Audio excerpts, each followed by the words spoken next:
शिवसेनेचा आज 98वा वर्धापन दिन जालना जिल्ह्यात रक्तदान आणि सामाजिक उपक्रम राबवून मोठ्या उत्साहात साजरा करण्यात आला आहे। आज शिवसेना पक्षाचा 58वा वर्धापन दिन आहे। या महाराष्ट्रामध्ये मराठी माणसाला, सामान्य माणसाला न्याय हक्क मिळावेत म्हणून मुंबईमध्ये माननीय शिवसेना प्रमुख बाळासाहेब ठाकरे यांनी शिवसेनेचं जे रोपटं लावलं होतं आणि ते बघता बघता संपूर्ण हिंदुस्थानामध्ये त्याचा वृक्ष झाला।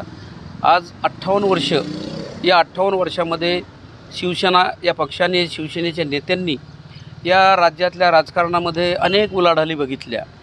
अनेक प्रसंग असे आले की शिवसेनेला मोठे आव्हानही आले, पण शिवसेना कायम टिकून आहे। आता नुकत्याच झालेल्या लोकसभेच्या निवडणुकीमध्ये शिवसेनेनं दाखवून दिलं की महाराष्ट्रामध्ये शिवसेनेला पर्याय नाही आणि सामान्य माणसांसाठी बाळासाहेबांनी जी उभी केलेली ही संघटना आहे। आज जो रक्तदानाचा जो या ठिकाणी कॅम्प झाला, खरं तर मुंबईमध्ये रुग्णवाहिका, रक्तदान, लोकांना तातडीनं मदत करणारी जर कुठली संघटना असेल तर ती शिवसेना ही संघटना होती आणि लोकांनी भरभरून प्रेम या संघटनेला दिलं।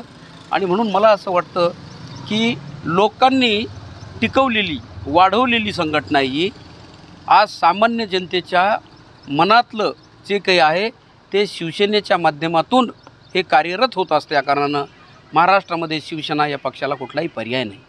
महाराष्ट्रामध्ये शिंदे गटाकडून कुठलाच कार्यक्रम दिसत नाही। महाराष्ट्रात शिवसेनेकडून कुठलाच कार्यक्रम दिसत नाही आहे, मात्र फक्त ठाकरे गटाकडून हा कार्यक्रम दिसून येतो। शिंदे गटाचं अस्तित्वच नाही आहे महाराष्ट्रामध्ये। आज त्यांच्या ज्या काही सीट्स आपल्याला दिसत आहेत, हा पैशाचा मोठा प्रभाव आहे। पैशाच्या प्रभावातून त्यांनी काही जागा आणल्या असतील, पण येणाऱ्या विधानसभेमध्ये शिवसेना हा एक नंबरचा पक्ष या महाराष्ट्रामध्ये दिसेल।